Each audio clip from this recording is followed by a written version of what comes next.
अस्सलामुअलैकुम everyone, welcome back to bio with Rufaida. अगर मैं आपसे पूछूं जो ऑयल या फैट हम रोजाना खाते हैं उसका बॉडी में क्या होता है? क्या वो सीधा बॉडी फैट बन जाता है?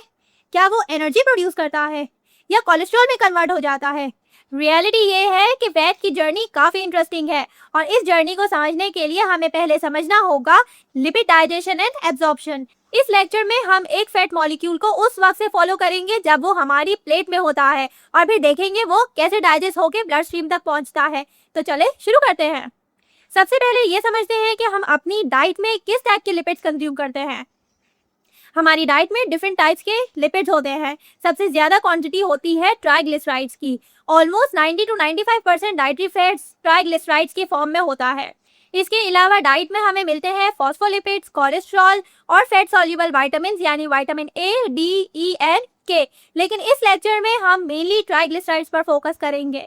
अब सवाल ये है, ट्राइग्लिसराइड्स होता क्या है? एक ट्राइग्लिसराइड मॉलिक्यूल 1 ग्लिसरॉल बैकबोन और 3 फैटी एसिड से मिलकर बना होता है, इसलिए इसे ट्राइग्लिसराइड कहा जाता है।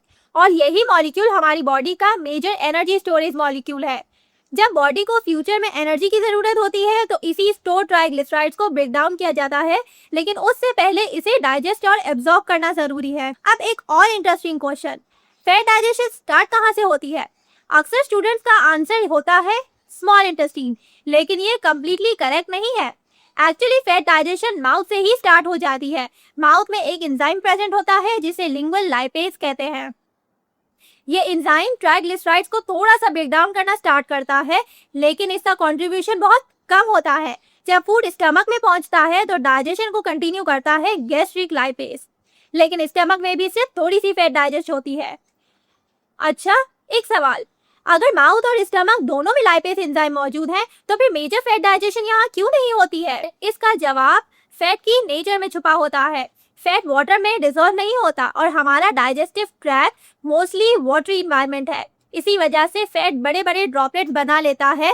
अब इमेजिन करें कि एक बहुत बड़ा फुटबॉल है।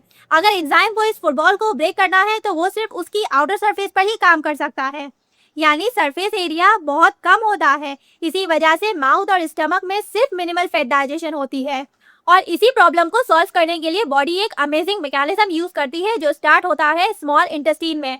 लेकिन स्मॉल इंटेस्टाइन फैट को डाइजेस्ट कैसे करती है और बाइल सॉल्ट्स का एक्चुअल रोल क्या होता है, ये हम पार्ट 2 में समझेंगे। अब तक हमने देखा कि फैट डाइजेशन शुरू तो माउथ से होती है, लेकिन मेजर डाइजेशन वहां नहीं होती। अगले पार्ट में हम देखेंगे कि liver, gall bladder and pancreas मिलकर प्रोसेस को कैसे पॉसिबल बनाते हैं।